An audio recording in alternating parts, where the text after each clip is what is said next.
Those saying blood is thicker than water, here's a story to let you know that blood is not always thicker than water. Listen to it. It says, "Good day, K. There's something I am going through. I think I should share it because if I don't, I'll forever be restless." Yo, in 2010, my parents were struggling with accommodation. Well, we almost returned to our hometown when my mother's brother based abroad offered that we stay in one of his houses until he completes it and moves to Ghana. I was about 13 years old then. I have three other younger siblings. Since 2010 till now, we still live in the house. We've never rented. My father has completed the part of the house where we live, so it's fine. But there is something I need to get off my chest, or possibly confess to someone so I can be free. Before the COVID era in 2020, my mother's brother who gave us the place called to say we should get ready to leave, that he was going to let some people come and complete it for him to return to in 2020. So he gave us 3 months and also sent my mom some money for us to use to rent elsewhere. I feel like the man was generous enough to even offer us money to move out. But my parents didn't see it that way. They weren't ready to let go of the place. I don't know why they got greedy suddenly. I heard them both discuss several times how they could prevent my uncle from coming to complete or take over the place.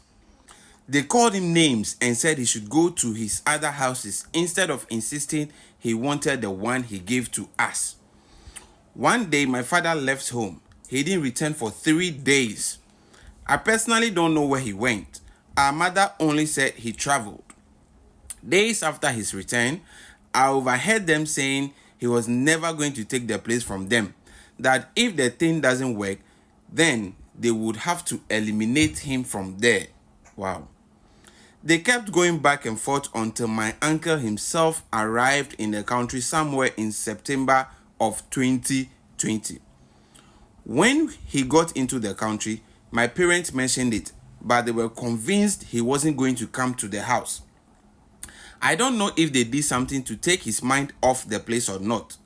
But when they mentioned that he had returned, I asked them if it meant we were going to move out. And my mother said specifically that he won't even come to this place, so we will be here.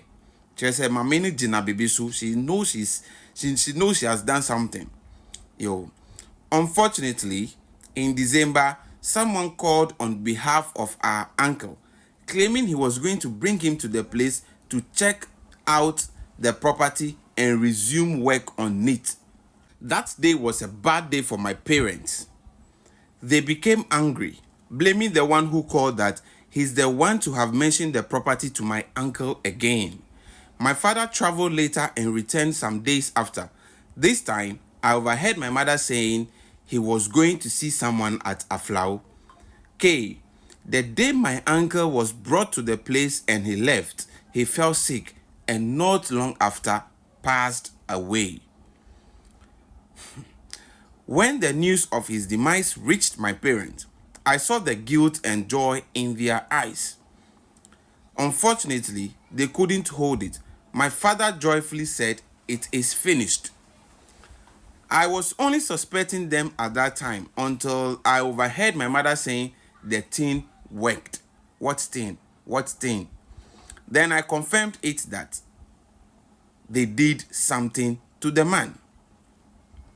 Last year, they called me to tell me to start developing the place so we can rent part out and I can get somewhere nice to live if I should marry. I asked them if uncle's children wouldn't be coming for it, and my mother boldly said, if they want to follow their father, they should try.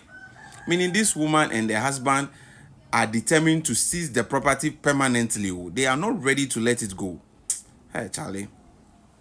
It's obvious my parents have seized this property and even taken the life of a good Samaritan in the process. I don't want the property. I won't inherit it. I have made it clear to them that I would build mine. I feel so bad for my uncle. He was only being a good Samaritan. He gave us a place for over 10 years before asking us to move out. Imagine. He could have come for it, but he abandoned it and focused on other projects for our sake. He paid my fees through my mom and still sent us money sometimes. The only way my parents could pay him back was to end his existence. Now they threaten his children and want to involve my siblings and I in this evil. What I don't even understand is my mother, because the man in question is her blood brother. I want to sincerely talk to someone, but I don't have any tangible evidence. And even if I do, they are my parents. I can't snitch on them. I just feel sad, and I see them like some monsters for doing what they did. How do I cope? See, blood is not thicker than water. Hey, I don't even know what to say. You will think you are helping a relative or a family, someone you love. Imagine someone living and working abroad. Imagine the condition, the weather, paying your children's school fees, leaving a whole property for you to occupy for 10 solid years, rent in Accra.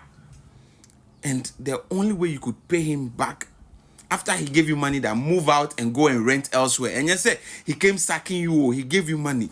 The only way you could pay him back was to end his life. I don't know how people think, but Charlie, this ungratefulness is serious.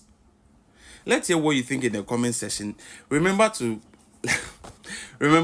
like, share, and subscribe. This is Loveandpillsgh. And what should the gentleman do? Do you think he should report his parents to the police or talk to the uncle's children? Let them know this is what the parents did. I don't know, but let's hear what you also think.